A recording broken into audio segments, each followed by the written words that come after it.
Final Fantasy XVI has just hit a milestone, and I have a feeling that this will not be their last. The game made drastic changes from its predecessors, being the first mainline game in the series to have a mature rating and a completely new combat system. Square Enix and CBU3 definitely took a risk, and when you couple that with a timed exclusivity deal with Sony's PlayStation 5, which for a time was very difficult to get, you can be sure that there were some who were feeling a little bit of trepidation. Rumors even spread that pre-orders were uncharacteristically low this time around.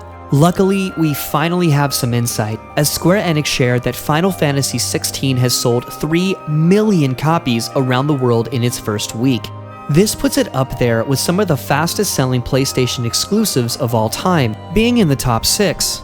As expected, many have compared this number to Final Fantasy VII Remake, which sold 3.5 million in its first week, and Final Fantasy XV, which sold over 5 million in its first week. Final Fantasy XV still holds the crown as the fastest selling Final Fantasy game of all time, and when you look at the marketing budget that was allocated for the game, it's no surprise. Back then, you'd be hard-pressed to not see an ad for it anywhere you went, even when buying your cup noodles. While speaking strictly from numbers, Final Fantasy XVI definitely seems to be the lowest, but what needs to be taken into account are the respective platforms that these games launched on. Final Fantasy VII Remake launched to an installed player base of over 117 million, while Final Fantasy XV also shared an Xbox player base of an estimated additional 58 million. We're almost 3 years into the PlayStation 5's life cycle, and as of April, it has sold over 38 million units. Taking Final Fantasy XVI's sales into perspective, that's almost 8% of PS5's player base,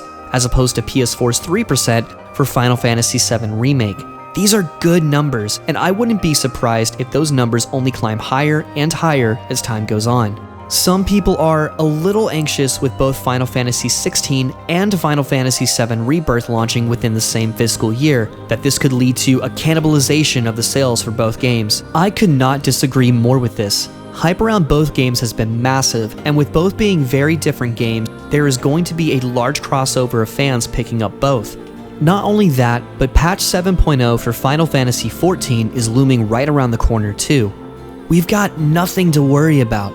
In fact, this is a very exciting time to be a Final Fantasy fan. How often do we get to say that not one, not two, but 3 big Final Fantasy games are launching within the next 15 months? We're eating so good right now, and I'm enjoying every moment of it. Congratulations to everyone over at Creative Business Unit 3. As of making this video, I'm almost finished with Final Fantasy XVI, and will be starting work soon on my full review. If you'd like to give it a watch when it drops, be sure to subscribe to my channel to keep up to date with my content. Give the video a like if you like what I'm doing, and I'll talk to you soon. Take care.